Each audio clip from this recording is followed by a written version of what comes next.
இகபரம் இரண்டிலும் புலவர்கள் வாழ்விலும் இகலிசை நாடகம் தமிழும் மூடிலும் இகலிசை நாடகம் தமிழும் மூடிலும் இகபரம் இரண்டிலும் புலவர்கள் வாழ்விலும் அயன் திருநாவிலும் அமரதல் உலகிலும்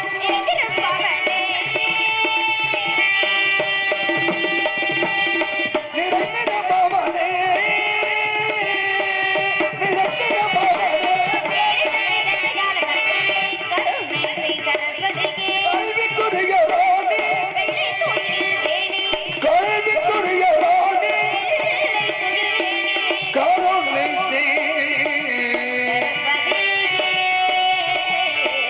சரஸ்வதியே சரஸ்வதியே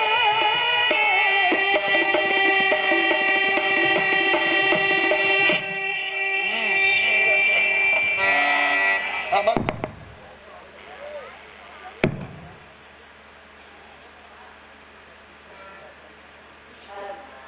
அகம்பிரவென்னும் இருவே குத்தினில் பொருள் யோனி விருத்தி சண்டீஸ்வரி நாடகம் குறிப்பு சத்துவம் அபிநயம் சொல் ரகங்கள் சின்னப்பாட்டு இசைப்பாட்டு சேதுமன விளக்கு பதினான்கு முடத்தும் மலைவன மல்லி உடையடம் கொட்டி ஆறு முகநாடம் குடை முக்கண்ண நாடு பாட்டுரங்கம் நடிகர் மல்லாடு வேல் முருகநாடம் துரியாடல் ஐநாடு கலையன் காவநாடு வேடு துர்காட மரக்கால் திருமகளாட பாவையன் 11 வகையான ஆடல் கற்ப இன்பம் தெளிவு நிறைய ஒளி மனசுல் மந்த உச்சம் என்ன பாடலில் போயிட்டும் அதற்கு கொட்டு அசை தூக்கு அளவெண்ணும் தாதான் இணைந்து வெவ்விய பிளராடும் குறைவகத்து முறையே மாறுபட்ட காணல் வரி உள்வரி புறவரி கிளர்ச்சி வரி தேர்ச்சி வரி காட்சியில் எடுத்துக்கொள் வரி ஏற்று வடசரப்படும் வரிக்குத்தெட்டு ஒருங்கிணைந்து கலை என்ற கடலுக்கு கரைகண்ட தமிழாய் நிலை கொண்ட அறிவுக்கு நிகரட்ட தமிழாய் வனையுச்சி உடையென்னம் தமிழாய் குறிஞ்சி முல்லை மருந்த மெய்தல் பாலை வனத்திற்கு முறைத்தான எழுத்து சொல் பொருள் யாப்பு அணி ஏவகலக்கணத்திற்குரிய இங்கிலீசு நாடகமான முத்தமிழாய் முறையோடு அவற்றுள்வான வெண்பா ஆசிரியப்பா கலிப்பா வஞ்சிப்பா அருட்பா ஐவகை பாவியங்களுக்கு உண்டான பாட்டுடைய தலைவனே அகாரம் உகாரம் மகாரம் என விறக்கப்பட்ட முக்காலமாய் காலத்தின் குளமாய் வரவேற்கப்பட்டு என் மனதில் தந்து ஒளியாய் ஒளியாய் மணியாய் வளமிகு சுடர வேண்டும் வரம் திரவேன் குகனே குன்றுதுராடம் குமரா மாயம் மருகா கந்தா கடம்பா காத்துகையா உன் தாழ் பணங்கியின் சரணம் சரணம் சரணம் முருகப்பெருமான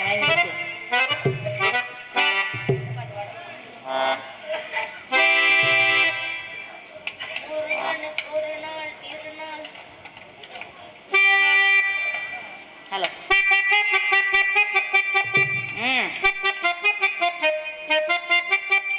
முருகனுக்கு ஒரு நாள் திருநாள் அந்த முதல்வனின் வைபவ பெருநாள் முருகனுக்கு ஒரு நாள் திருநாள் அந்த முதல்வனின் வைபவ பெருநாள் கடம்பனுக்கு ஒரு நாள் திருநாள் கடம்பனுக்கு ஒரு நாள் திருநாள் கார்த்திகை பெருநாள் ஒரு நாள் முருகனுக்கு ஒரு நாள் திருநாள் எல் முதல்வனின் வைபவ பெருநாள்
ஐயப்பனை வணங்கி விட்டு ஆக வேண்டிய விஷயம்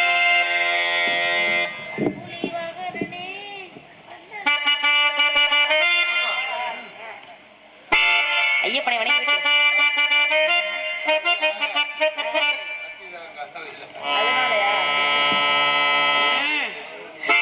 பண்புலி வாகனனே பந்தல பாலகனே அஞ்சுமலை நாயகனே என வாழ வைக்கிற தாயவனே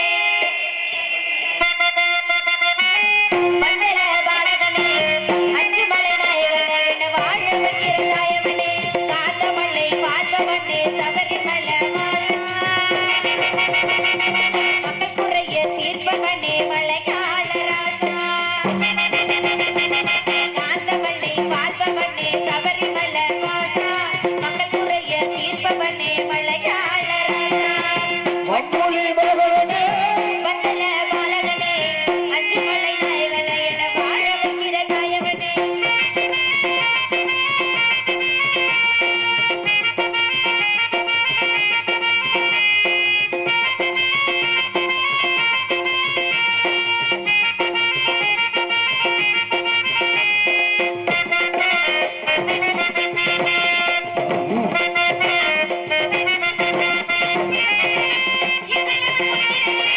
சண்முகன் சின்னவனே இதனவன் புத்திரனே சண்முகன் சின்னவனே புலிப்பால் கெட்டதுமே புலி மேல் வந்தவனே புலி போல் கண்டவனே புலி மேல் வந்தவனே தங்கமுகம் பார்க்க வந்தோம் மகர ஜோதி பாருமையா முதனடி தேடி வந்தோம் பறிவோடு பாருமையா தங்கமுகம் பார்க்க வந்தோம் மகர ஜோதி பாருமையா முதனடி தேடி வந்தோம் பறிவோடு பாருமையா ஹரிகரனே நெய்யோட வந்தோம் ஐயா நெய்யோட ஹரிகரனே நெய்யோட வந்தோம் ஐயா நெய்யோட பண்புலி மகளனே பந்தல பாலகனே அஞ்சுமலை நாயகனே என வாழ வைக்கிற தாயவனே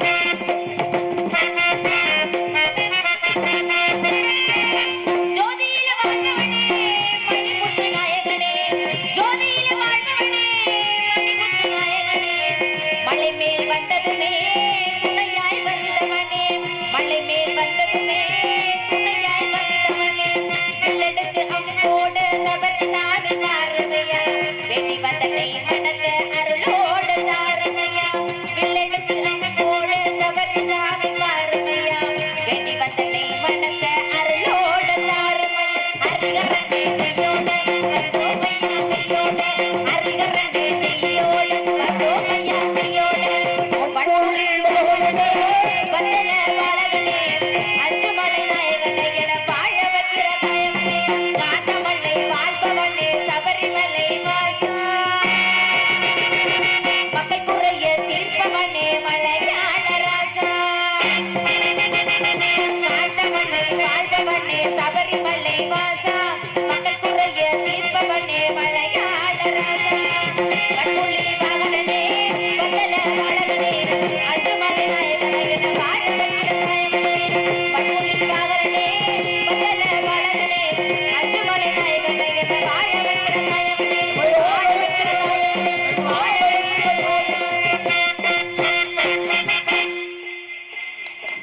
நன்றி கலந்த வணக்கம் கைத்தட்டி அன்பு இதயங்களுக்கு அண்ணே அப்பா சந்தனமும் குங்குமமும் ஜவ்வாது திருநீரில் தவழ்ந்திடும் சக்தியுடைய தங்குழிகளை தனி வாழ்விக்கும் காயமுது அன்புடைய செங்கனை சிரிப்பிலே செவ்வாட பொழிகின்ற சம்பவள முத்துவடிவை கந்தனை கணபதியத்துமே வாழ்வைத்த கற்கடி இன்ப வடிவை காற்றையும் மழையையும் கதிரவன் ஒளியையும் கலந்து தரும் இருக்கிற சிந்தனை சோலையில் தென்றலாய் உழைவிடும் தெய்வொளி சிற்ப வடிவை சிவனாரின் துணையான ராஜராஜேஸ்வரி ஸ்ரீ சக்தி அம்மையுமை அம்மையே ஆதி சிவன் பாதி உம்மை போற்றி புகழ்ந்து வணங்க நம்ம போற்றி போட்டி அந்த அம்பாளை வணங்கிவிட்டு விஷயத்தை உலகமெல்லாம் வாழ வைக்க வந்தவள்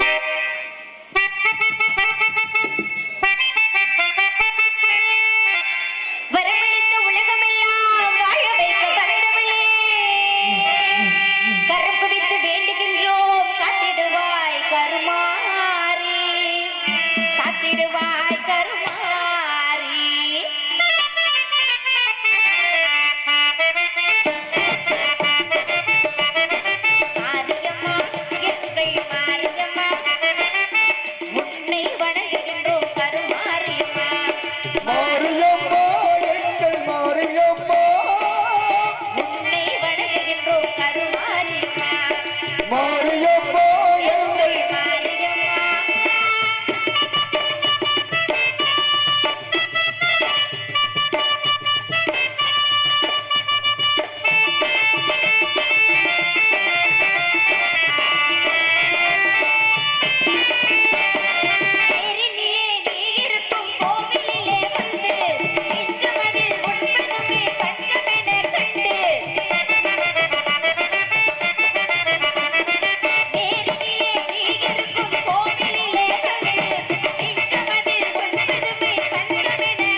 குறிஞ்சி முல்லை விரத மெய்தல் பழைய வெள்ளத்தில் குறிஞ்சி நிலத்தை ஆட்சி புரிந்து கொண்ட நம்பி தேவனுக்கு வளர் மகளை பிறந்து சீரோடும் சிறப்போடு வளர்ந்து வாழ்ந்திருக்கின்றேன். என் உடன்பிரவாத சகோதரர்கள் 7 பேர் இருக்காங்க. 7 ஆண் பிள்ளைகள் இருந்துமே என்னை மாதிரி பெண் குழந்தையில அப்ப ரொம்ப நாளாவே வருத்தம். என்ன பண்ணிட்டாங்க, காட்டுக்கு வேட்டைக்கு போற நேரத்துல வள்ளி கிழங்கு தோண்டெடுக்கப்பட்ட பள்ளத்துல இருந்து எடுத்து ரொம்ப ரொம்ப ரொம்ப செல்லமா வளர்த்துட்டு வராங்க. பெண் குழந்தை கிடைத்தால் இறைவனுக்கு திணை விதைத்து காட்டுக்கு காவல் கடவுள் அப்பாட வேண்டுதல். வேண்டுதலுக்கு இணங்க இன்னைக்கு நாங்கெல்லாம் காட்டுக்கு காவலுக்கு போறோம். எத்தனை அப்படியா? அதனால நாங்கெல்லாம் சேர்ந்து கண்ணுங்கிறதுமா காவலுக்கு போறோம். காவலுக்கு போறதுக்கு முன்பாக மனசுல ஒருத்தர் இன்னைக்கு இல்ல நேத்து இல்ல ரொம்ப நல்லாவே ஒருத்தர் மனசார நினைச்சுக்கிட்டே இருக்கேன். எத்தனை அப்படியா? யாருன்னு கேட்க மாட்டீங்களா? யாரத்தான் நினைச்சிருக்கீங்க? அனுதினம் எல்லாருமே வணங்கக்கூடிய எம்பெருமான் முருகப்பெருமானதான் மனசுல நினைச்சிருக்கேன். இங்க மட்டுமா நினைச்சிருக்கீங்க? கேட்டியா? உலகத்துல உள்ள எல்லா மக்களுமே நினைச்சுக்கிட்டு தான் இருக்கா. கேட்டியா? நீங்க எல்லாம் நினைச்சிருக்க நினைப்பு வேற, நான் நினைச்சிருக்க நினைப்பு வேறங்க. அப்படியா? எப்படி? எத்தனை அப்படியா? கேட்டியா? எப்படி நினைச்சிருக்கீங்க தெரியுமா? நீங்க எல்லாருமே பக்தி மயக்கத்துல இருக்கீங்க. ஆமா, நீங்களும் அப்படித்தானே? இல்ல, உங்கள்கிட்ட சொன்னா நான் பக்தி மயக்கத்துல இருக்கேன்னு. ஐயோ, நீ என்னமா அப்படி நீங்க சொல்றது ஒரு வகையில உண்மைதான். 5 வயசு வரைக்கும் பக்தி மயக்கத்துலதான் இருந்தேன். அப்புறம் என்ன? 6வது வயசு ஆரம்பிச்சிச்சு. சரி, காதல் மயக்கம் வந்துருச்சு. என்னம்மா சொல்ற? கட்டுனா அவரைதான் கட்டணும். சொல்ல இல்ல, நல்ல அவரைதான் கட்டணும். நல்ல வேளை கதை மாறி போயிடாம. கதையெல்லாம் மாத்துறதுக்கு நம்ம ஆள் இல்லைங்க. அதனால அதனால என்னுடைய காதல் ஏற்பட்ட காதல் எம்பெருமான் முருகப்பெருமானை எப்படியெல்லாம் நான் மனசுல நினைச்சிருக்கேன்றதை சொல்லி ஆகணும். அதனால நான் சொல்றேன்.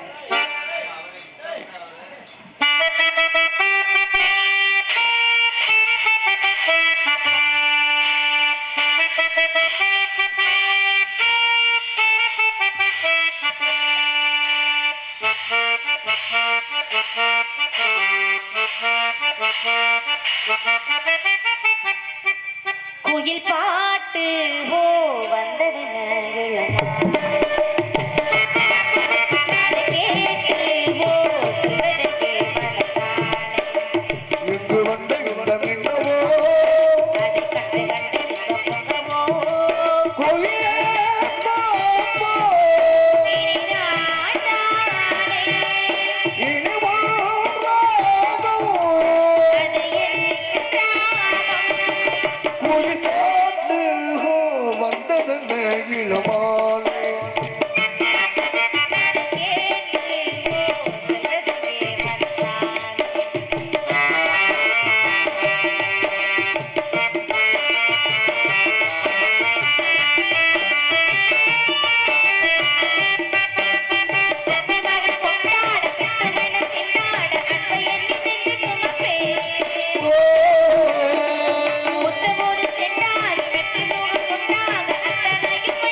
என்னமோ நாடகம் பார்க்க வந்த மாதிரியே வந்து உட்கார்ந்துருக்காங்க. நாடகம் தான் பார்க்க வந்திருக்காங்க. இன்னைக்கு என்ன எல்லாம் படுத்திருக்காடா. இன்னைக்கு என்ன கை கிழமை கலப்பா. தெரியுமாப்பா?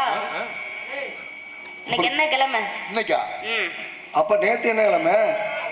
அது தெரிஞ்ச நான் ஏன் கேக்குறேன்? ஞாயிற்றுக்கிழமை, இன்னைக்கு திங்கக்கிழமை. நேத்து ஞாயிற்றுக்கிழமை, இன்னைக்கு திங்கக்கிழமை. அதானே? விடுஞ்சிச்சா? ஆமா, செவ்வாய்க்கிழமை விடுஞ்சிருச்சு. அப்ப நாடகம் முடிச்சிடணும். ஆமா முடிச்சிடணும். நேத்து மகா சிவராத்திரி நடந்தது.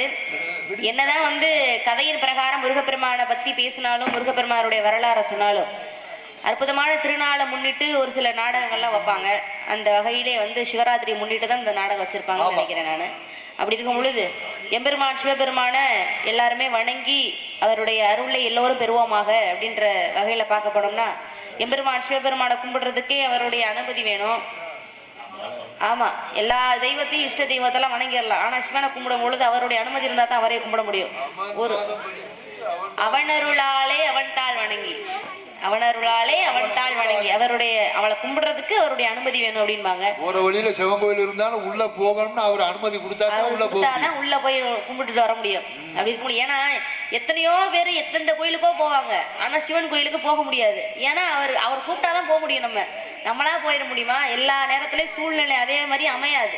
அந்த சூழ்நிலைக்கு ஏற்றவாறு அவரா நம்மளை கூப்பிடாதான் நமக்கு அந்த சூழ்நிலையே அமையும். அப்படி இருக்கும் பட்சத்துல எம்பெருமான் சிவபெருமானை வந்து ஐயனுக்கு மந்திரகிரின்ற மலையை வந்து மத்தாக மாத்தி, வாசுகின்ற பாம்பை கயிறாக மாற்றி, தேவர்களும் அசுரர்களும் கடையும் பொழுது ஆழகால விஷம் வந்து விடுகிறது.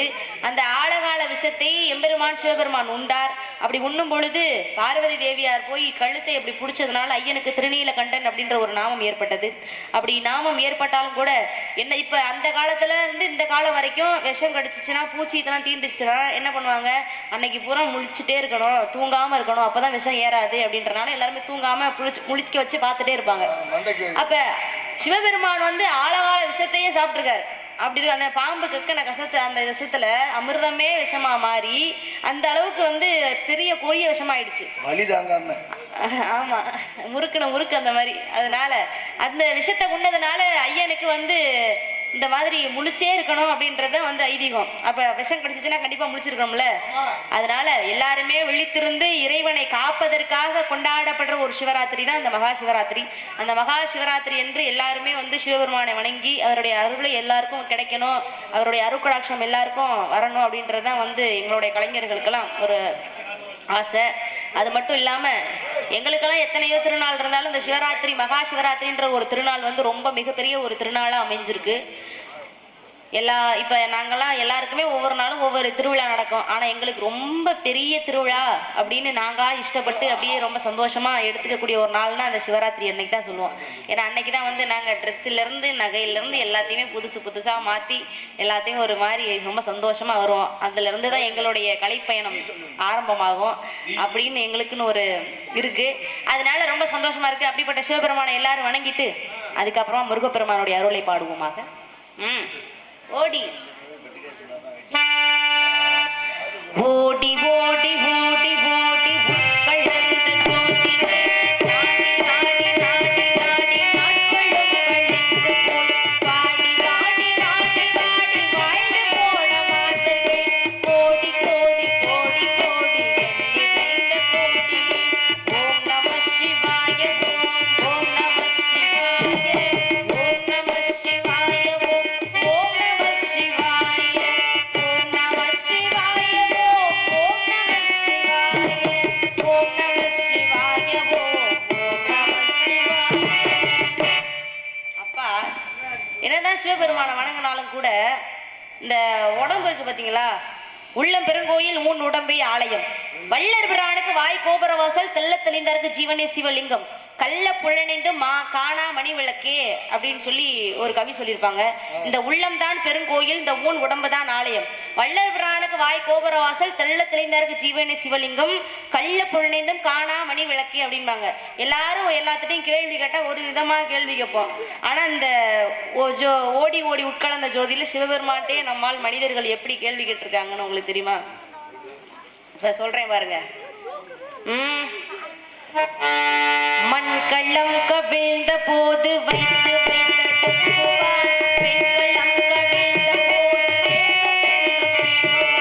நம் களம் கவிழ்ந்த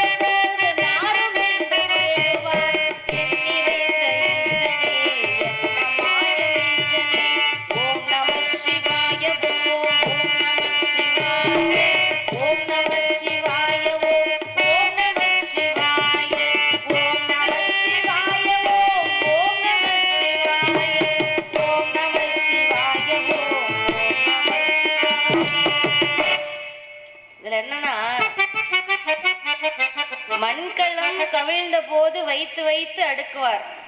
அந்த பானை இருந்துச்சுன்னா வைத்து வைத்து அடக்கிக்கிட்டே இருப்பாங்க.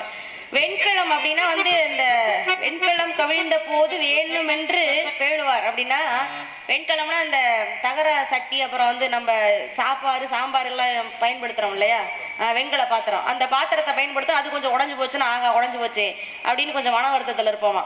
ஆனா நம்கலம் கவிழ்ந்த போது நாருமென்று பண்ண 2 நாள் வச்சிருந்தா அதை நாருப்பா அதை எடுத்துருங்க, 2 நாள் எடுத்துடணும், இல்லாட்டி 1 நாள் எடுத்துடணும், சாயந்தரத்துக்குள்ள எடுத்துடணும் அப்படின்ற மாதிரி. என்னதான் உயிரோட இருந்தாலும் பேர் நறுமணம் பூசினாலும் என்ன பண்ணாலும் மூச்சு காத்து போயிடுச்சுன்னா இன்னைக்கு சாயந்தரத்துக்குள்ள இந்த பணத்தை எடுத்துடணும் அப்படின்னு பேசிக்குவாங்க. ஆனா எண்ணிறைந்த ஈசனே இது என்ன மாயம் ஈசனேன்னு இறைவன்கிட்ட வந்து மனிதர் வந்து அப்படி கேட்டிருக்கார். அப்ப அந்த உலகத்துல இருக்க எல்லா பொருளுக்குமே மதிப்புண்டு. உயிர் போயிடுச்சுன்னா அந்த உடம்பு உயிர் போயிடுச்சுன்னா அந்த உடம்புக்கு மதிப்பே கிடையாது. ஆக மொத்தத்துல இந்த உலகத்துல இருக்க எல்லாருமே வாழ்றவங்க எல்லாருமே உடம்ப நல்லபடியா பார்த்துக்கங்க. கண்டது கிடையாது சாப்பிடாம உடம்பு வந்து நோய் நொடி இல்லாம ரொம்ப ஆரோக்கியமா வச்சுக்கோங்க அப்படின்றதுக்காக தான் நான் சொல்றேன். ஏன்னா ஆரோக்கியம் வந்து எல்லாருக்குமே கிடைச்சிடாது இல்லையா. ஆரோக்கியம் வந்து நம்மளா பார்த்து நம்மளா இருந்து அதுக்கப்புறம் அதை பார்த்துக்கணும். அதனால உடம்ப பார்த்துக்கணும் எல்லாரும், சரியா? அந்த உடம்பையே வந்து இன்னமும் வீசாம இருக்கேன் ஒரு ஜீவனுக்கு ஸ்ரீரங்கத்துல. ஆமா, ஸ்ரீரங்க